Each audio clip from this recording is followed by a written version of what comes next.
Bien bonsoir. Dans l'actualité, le chalutier russe Oleg Navdenov attendu dans l'affaire. Une déclaration conjointe ministère des Affaires étrangères et ministère de la Pêche. Le navire est arraisonné depuis samedi pour pêche illégale dans les eaux sénégalaises. Nous en parlons avec le chargé de campagne Océan de Greenpeace Afrique, Ahmed Diamé, avec moi en fin de journal. Le mot d'ordre de grève peu suivi du syndicat d'enseignants SAEMS-QSEMS. La plupart des professeurs déclarent ne pas être au courant. La grève de 48 heures dénonce le blocage de salaire suite à l'audit physique et biométrique des agents de l'État. Et puis la baisse du prix du loyer, locataires et propriétaires en chien de faïence, le projet de loi sur la table de l'Assemblée nationale. Pendant ce temps, le flou demeure sur son applicabilité.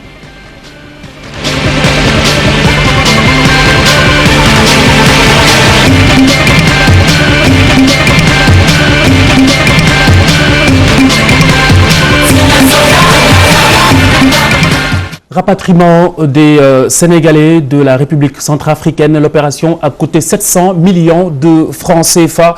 Et puis les rapatriés ont reçu chacun la somme de 100 000 francs CFA. Une enveloppe de 75 millions de francs CFA est prévue pour les femmes du groupe des 618 volontaires au retour au Sénégal.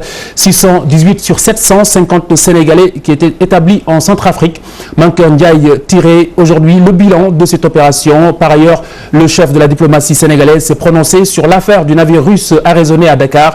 Il annonce dans les toutes prochaines heures une déclaration conjointe des ministères des Affaires étrangères et de la Pêche. Écoutez-le au micro TFM de Dissa Prera. Ce sera tout à l'heure dans ce journal. Et puis retenez que le grand cadre des syndicats d'enseignants décrète 72 heures de grève. Ce sera à partir de demain. Un préavis de grève est annoncé par ailleurs pour amener le gouvernement du Sénégal à signer le protocole d'accord déjà ficelé selon les enseignants. Et le mot d'ordre de grève du SAEMS-QSEMS très peu suivi sur le terrain. Les enseignants de certains établissements de Dakar n'auraient pas été au courant. Les syndicalistes s'insurgent, je le rappelle, contre le blocage de salaire suite à l'audit physique et biométrique des agents de l'État du Sénégal. C'est un reportage de Mar Dieng et Cheikh Abdou Kadir Mbakesek. Ici au collège El Hadj Mamadou Ndiaye, les cours se déroulent normalement, tout comme le lycée moderne de Dakar et le lycée Ngalandou Diouf, où le mot d'ordre d'aller en grève n'est pas suivi. Depuis 8 heures, on fait cours. Et il va être presque midi. Mais de 8 heures à 10 heures, les cours se sont déroulés normalement. À partir de la récréation aussi de 10 heures, les cours aussi se sont déroulés normalement. Donc on n'a pas encore signalé de grève. En tout cas, ce que je constate ici au lycée, il n'y a pas eu de grève.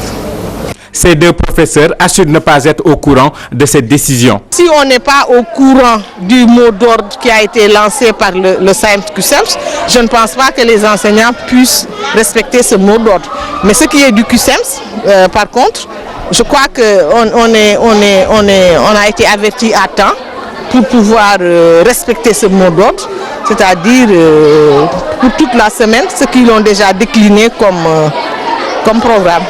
Là, j'avoue qu'au niveau du lycée, on n'a pas reçu le mot d'ordre parce que d'habitude, on nous envoyait des SMS, mais cette fois-ci, on n'a pas reçu d'SMS par rapport à ce mot d'ordre-là, raison pour laquelle pratiquement tout le monde est là. On fait cours depuis 8 heures. Donc d'habitude on est un lycée qui observe les mots d'ordre, mais cette fois-ci malheureusement on n'a pas reçu de mot d'ordre. Et la rentrée c'était le 6, c'est le 6, donc raison pour laquelle tout le monde est là. Pour cet enseignant, il faut vite régler le problème des audits avant que cela ne dégénère. Ils doivent rétablir le problème le plus tôt possible.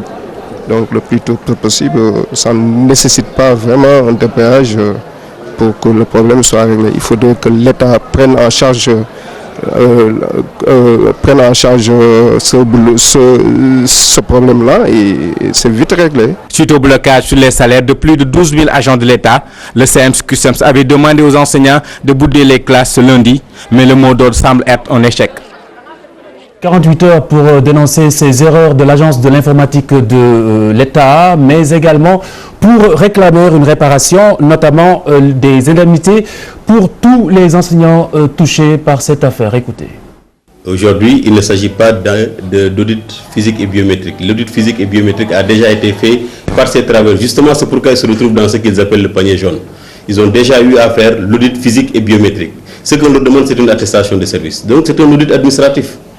Et pour cette raison-là, et je pense que la région est très insuffisante pour retenir la totalité du salaire de l'agent. Et d'ailleurs, c'est une violation de la loi. Nous avons engagé le mouvement.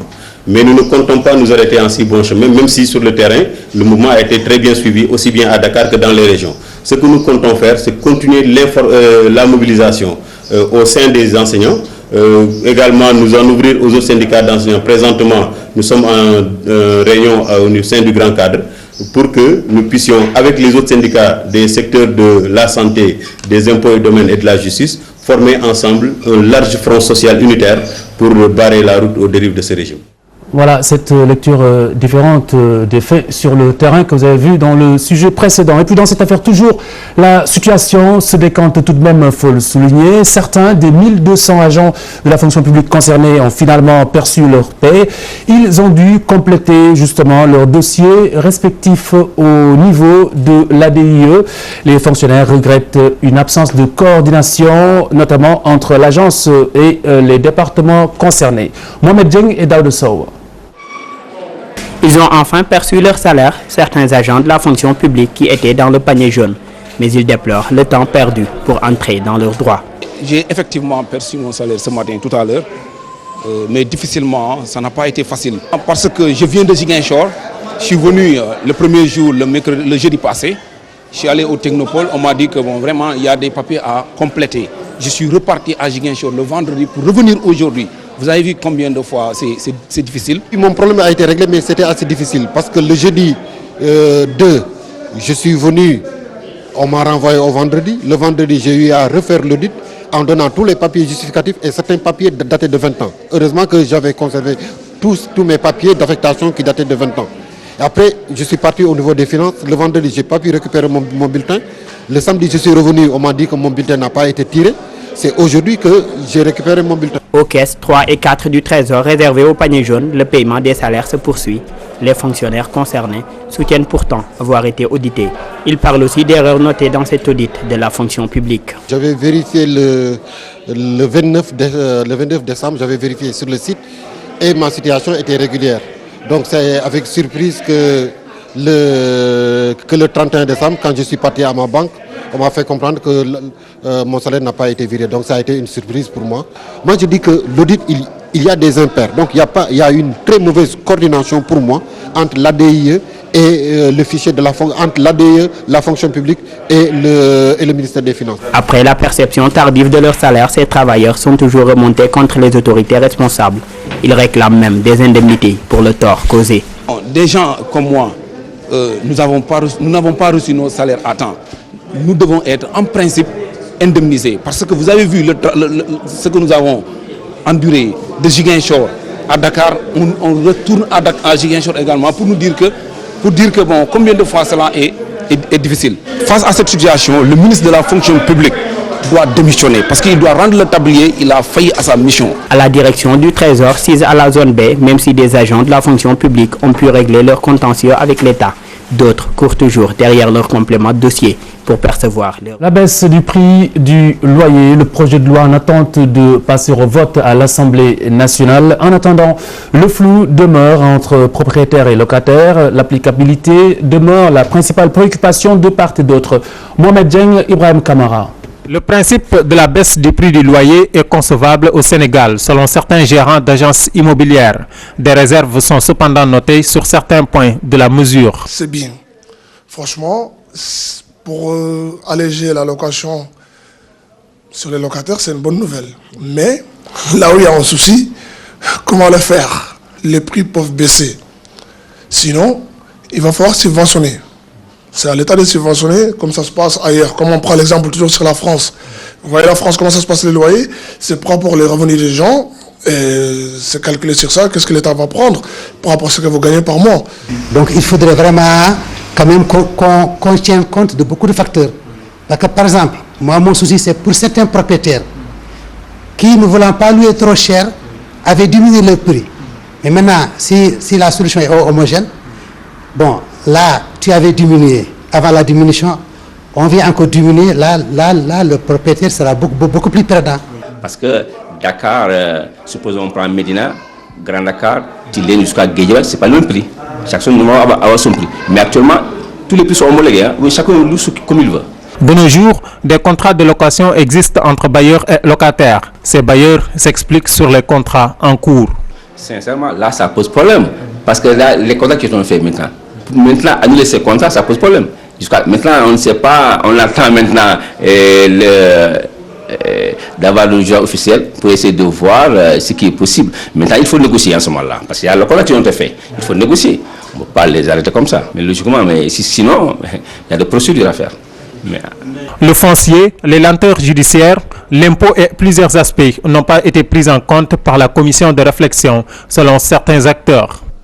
Ah oui, comme je l'ai vu aujourd'hui dans votre journal, l'Observateur, à mon avis, on aurait dû commencer par là. Croyez-moi que nous qui assistons aux ventes de terrain, souvent vous avez des trucs, des soucis avec le foncier, vous n'avez pas les informations qu'il faut, le temps que ça prend pour avoir les informations. À mon avis, il y a tout ça à revoir, quoi. Ces acteurs dénoncent aussi leur non-implication dans la commission de réflexion. Bon, je sais qu'il y a des acteurs de l'immobilier qui ont été impliqués, mais selon mon appréciation, je pense que la plupart des acteurs de l'immobilier de la banlieue n'ont pas été très impliqués. Alors que les problèmes de la location sont beaucoup plus accentués au niveau de la banlieue qu'au niveau de la ville. Loi ou décret, la décision laisse apparaître des malentendus dans l'avenir sur l'application effective de cette baisse.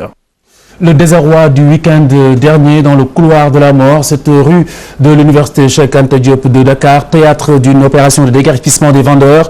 Les stigmates encore visibles devant des passants plutôt partagés dans le jugement.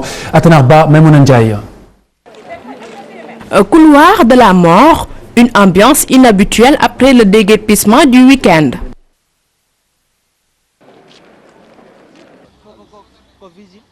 Les usagers de cette ruelle sont partagés sur la mesure. On voit que pour passer même dans les trottoirs, ça a été difficile parce que vous bousculez avec les voitures sur la route. Maintenant, on voit que c'est élargi. On peut dire que même, on dirait que c'est un couloir, mais aussi on peut dire que c'est une grande ruelle maintenant quand même. Parce que voilà. Il y a assez d'espace ici quand même, il y a assez d'espace par rapport à ce que l'on voyait d'habitude. On ne peut pas laisser les commerçants s'étaler n'importe comment dans les rues de Dakar. Qu'on donne la liberté à tout le monde. Parce que comme vous les déguerpissez ici, où est-ce que vous les amenez? Il faut mettre ça aussi dans la tête, que c'est beaucoup important dans un pays. Quant aux commerçants déguerpis, ils ne reviennent toujours pas. Le maire nous avait proposé Canal 4, mais là-bas c'est pas bon pour nous, nous on préférait ici. Le couloir de la mort était plus amélioré pour nous, quoi. C'est de là que nous gagnons un peu et nous envoyons ça aux parents et tout. Nous avons nulle part où amener nos bagots. Hein? Et ça, il devait nous aider pour ça. Moi, j'ai perdu la table et deux de mes chaises, ouais. Ma table, la table où je mettais mes bagages là pour par exemple, imprimer, par exemple, photocopier le truc là. Hein? En plus, j'ai perdu ma imprimante. Le jour même, mon imprimante plutôt, oui. Ensuite, ils nous ont même pas laissé le temps de prendre nos bagages et par exemple de les mettre en lieu sûr. Ces commerçants ont décidé de ne pas réagir pendant 3 jours. Au-delà de cette date, ils comptent saisir le préfet de Dakar pour aborder la question de leur recasement. L'ancien ministre de l'Éducation Souad a lancé son mouvement citoyen Alliance des synergies pour l'émergence et le développement au Sénégal. L'occasion pour Khalidou Diallo de recommander le dialogue autour des difficultés dans le secteur éducatif. Il a choisi Matam pour le lancement de ce mouvement. Et puis le point de l'actualité internationale, c'est tout de suite un récit de Nafissatou Silla. Omar El-Béchir, le président soudanais, s'est rendu ce lundi à Juba, la capitale sud-soudanaise, et doit s'entretenir avec son homologue sud-soudanais Salva Kiir des combats qui sévissent au Soudan du Sud depuis 3 semaines. L'objet de cette visite est de poursuivre le processus politique visant à trouver une issue pacifique au conflit au Soudan du Sud. Les combats qui se sont intensifiés ce dimanche ont déjà fait des milliers de morts et près de 200 000 déplacés. Des viols, meurtres, massacres, caractère ethnique ont été notés. Ce dimanche, des représentants du gouvernement et de la rébellion se sont rencontrés à Addis Abeba avant l'ouverture attendue de négociations directes pour un cessez-le-feu. Le Soudan du Sud, indépendant depuis juillet 2011 du Soudan, est ravagé depuis le 15 décembre dernier par des combats opposant les forces gouvernementales à une rébellion menée par l'ex-vice-président Riek Machar. Le Nigeria a commencé à rapatrier ses ressortissants de Bangui. Le gouvernement fédéral a organisé des vols charters afin d'évacuer plus de 1600 Nigériens réfugiés à l'ambassade du Nigeria à Bangui. L'opération d'évacuation, qui a commencé depuis vendredi, a déjà permis de ramener la moitié d'entre eux au pays. En RDC, l'enquête avance après la mort du colonel Mamadou Ndala, tué il y a 4 jours dans l'est du pays à Matembo, dans le territoire de Béni, situé dans le nord Kivu. C'est suite à l'explosion de sa Jeep visée par une roquette. 2 militaires congolais ont été interpellés. Dès le début de cette affaire, le gouvernement de la RDC avait parlé d'une attaque des rebelles ougandais ADF Nalu. Aujourd'hui, de nombreux observateurs sont convaincus qu'il s'agit en réalité d'un règlement de compte au sein des forces armées. Ce lundi, les températures descendent parfois jusqu'à moins 38 degrés aux États-Unis, des records qui pourraient être battus d'ici ce mardi. La météo prévoit jusqu'à moins 51 degrés. Il fera donc plus froid à Atlanta qu'en Alaska. Les autorités multiplient les appels à la prudence. Au moins 11 personnes sont mortes. Les accidents de la route se comptent par centaines et des milliers de vols continuent d'être annulés.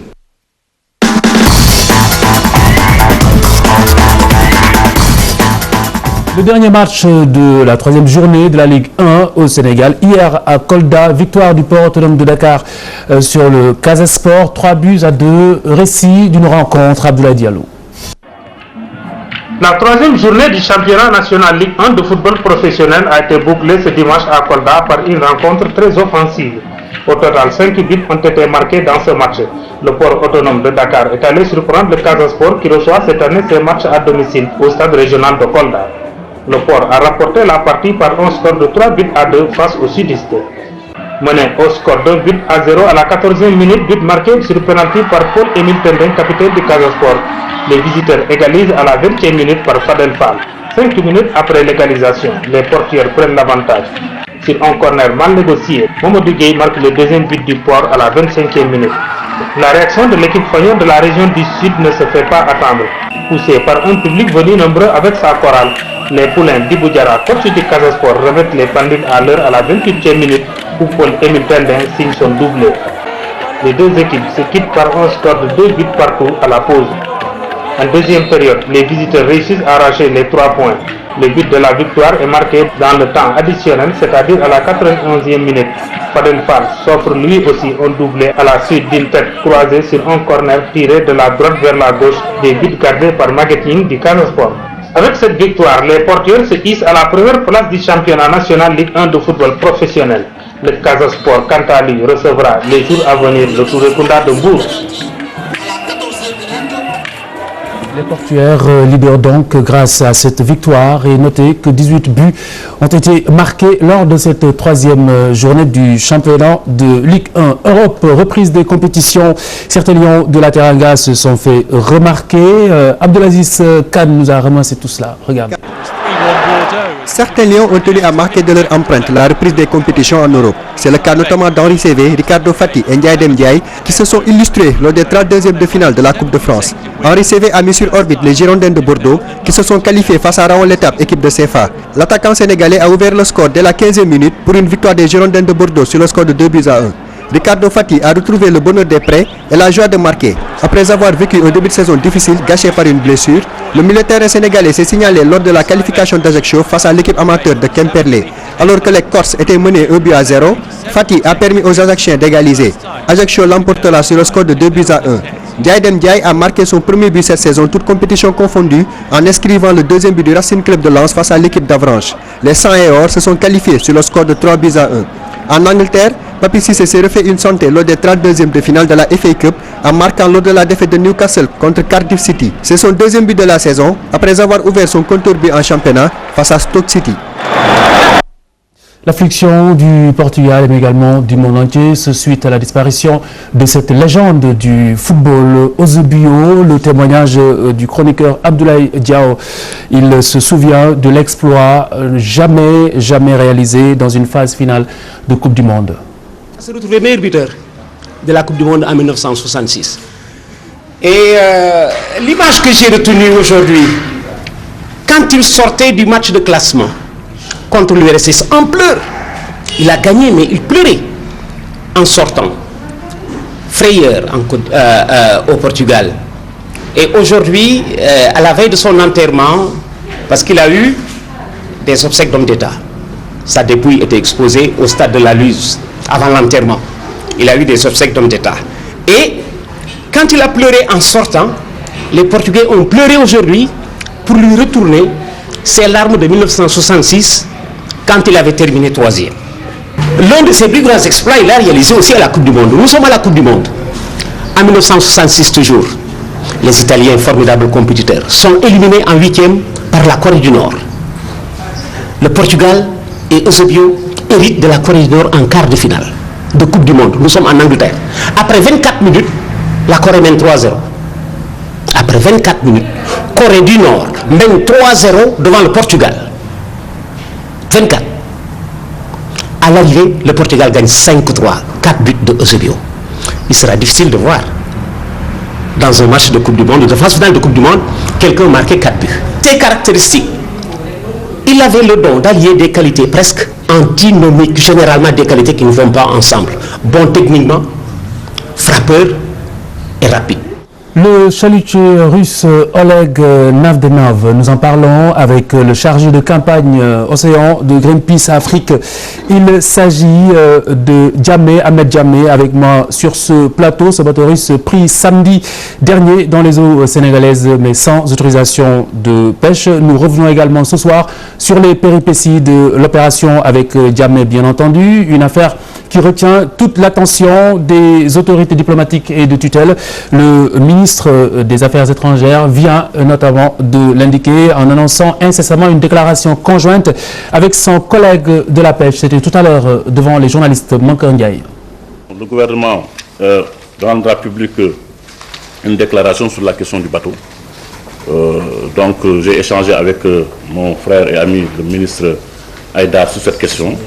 Et nous sommes en train de suivre ce dossier avec le maximum d'attention. Donc voilà un peu ce que je peux dire sur cette affaire du bateau.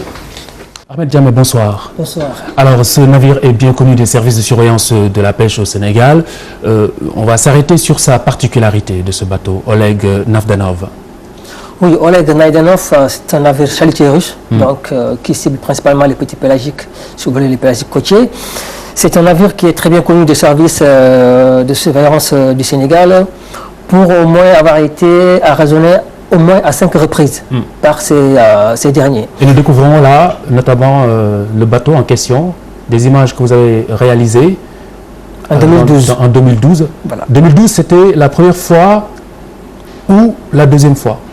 Alors en 2012, je ne sais pas exactement, en tout cas pour nous, en ce qui concerne Greenpeace, c'était la première fois que ce navire était surpris en flagrant délit de pêche illégale dans les eaux sénégalaises. Mais il faut se rappeler que les contextes ne sont pas les mêmes. En 2012, c'est un navire qui avait une autorisation délivrée par l'ancien régime, donc qui avait le droit de pêcher dans les eaux sénégalaises. Mais il lui est quand même arrivé de pêcher dans des zones interdites, ou bien d'utiliser des engins qui sont prohibés. Parce que dans ces cas de figure également, il s'agit de pêche illégale et c'est effectivement puni par... Très bien. Alors nous y reviendrons, mais dans ce cas de figure précis, quel type de sanctions encourt le délinquant? Vous voulez dire actuellement? Oui, dans le cas de figure. Alors oui, en fait, le code de la pêche donc, a des dispositions pour sanctionner un peu, disons, les actes de pêche illégales. Hein.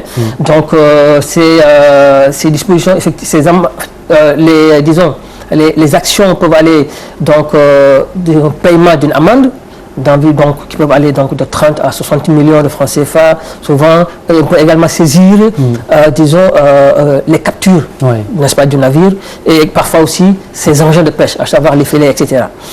Et malheureusement, c'est là effectivement où les choses, en fait, où le bas blesse, c'est-à-dire que ces sanctions prévues par le code actuel sont tellement dérisoires, n'est-ce pas, si vous les comparez, n'est-ce pas, aux bénéfices que ces navires peuvent tirer, ou aux dégâts, voilà, aux dégâts qui peuvent occasionner, qu'ils n'hésitent pas à retourner et refaire les mêmes choses dès qu'ils sont relâchés. C'est pourquoi je pense que ce qui se passe aujourd'hui quand même est un signal fort que le gouvernement du Sénégal... Vous voulez dire que toutes ces dispositions favorisent un peu la pêche illégale? En fait, autant y aller si on sait prendre, de toute façon, on a qu'à... Oui, disons qu'autant y aller parce que de toute façon, vu ces amendes, voilà.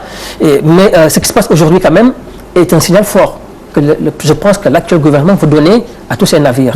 Le fait donc d'avoir mené ce bateau jusqu'au port de Dakar et disons escorter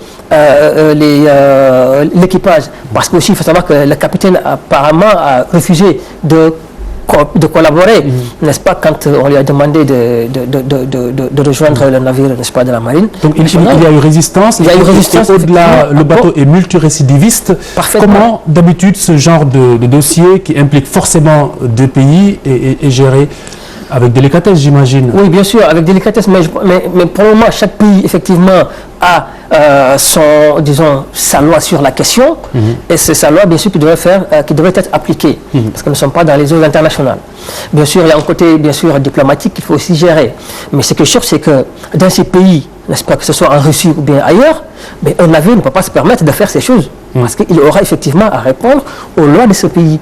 Donc, c'est très normal que ce navire puisse répondre également aux lois sénégalaises. Maintenant, tout ce qui tourne autour d'un incident, disons, un potentiel incident diplomatique, peut-être que c'est dû au fait que le navire a été arraisonné dans la zone commune entre le Sénégal et la Guinée-Bissau. Voilà, il y a tout un tas quand même de choses qui sont en train d'être dites.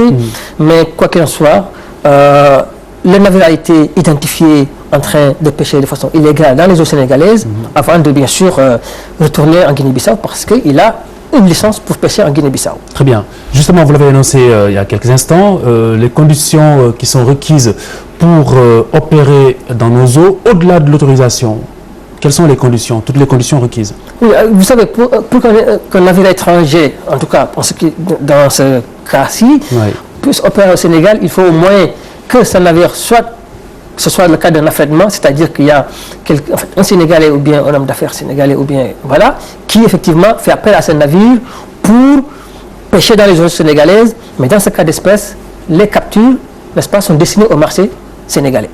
Dans l'autre cas, c'est lorsque le Sénégal signe un accord de pêche avec un pays tiers. Ça peut être un pays ou bien ça peut être l'Union européenne par exemple.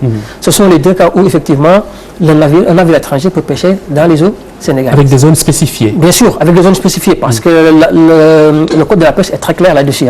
Donc il y a des zones qui sont spécifiées. Par exemple, la zone centre est totalement interdite à toute activité industrielle, surtout de ces chalutiers. Très bien. Et ce navire, quand le Greenpeace l'appréhendait en 2012, il était en train de pêcher exactement dans cette zone centre. Parce qu'il se dit naturellement qu'il n'y a rien à perdre, vu la légèreté. Oui, en fait, parce qu'ils ont été pris à plusieurs reprises, ils ont eu à payer quelques millions de francs CFA et puis on les a relâchés.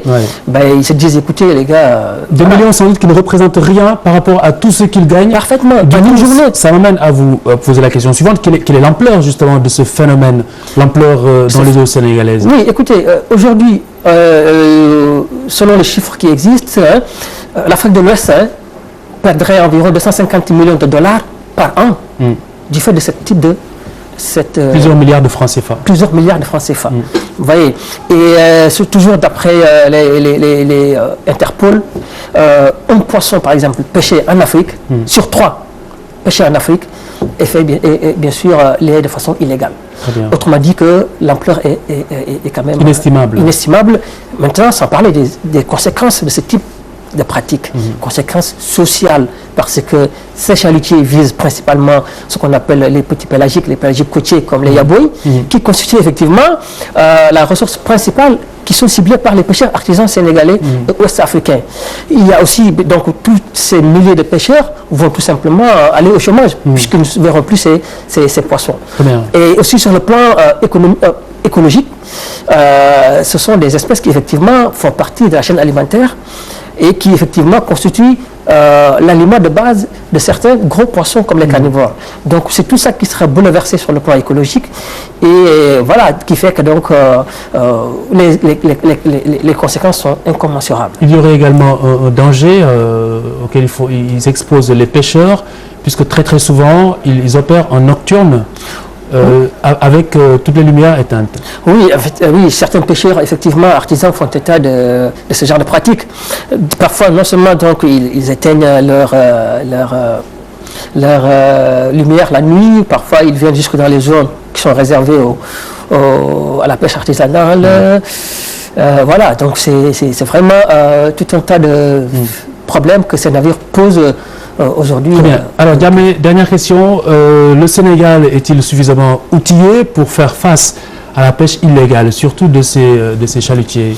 Et vous savez, les moyens actuellement, pour être franc, les moyens ne suffisent pas pour vraiment permettre aux services de la surveillance de faire correctement leur travail.